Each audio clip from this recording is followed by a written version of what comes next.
তাই তো তোমায় ডাকি বারবার পিছু, দেখুছে একবার ফেলে গেলে কি কিছু।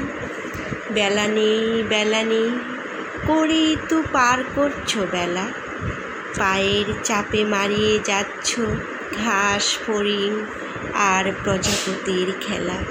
ব্যস্ততম পথে কেন এই ছুটে চলা অবিরাম, অনেক হয়েছে পথিক, এবার না হয় থাম। দাঁড়াও পথিক, ওই শোনো কান পেতে, কোকিলের কুহুতানে বসন্তের আগমনী বার্তা।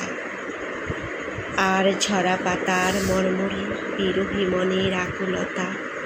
জানতে ইচ্ছে করে না তোমার মেঠো পথে হেঁটে যাওয়া বাউলের মনের কথা।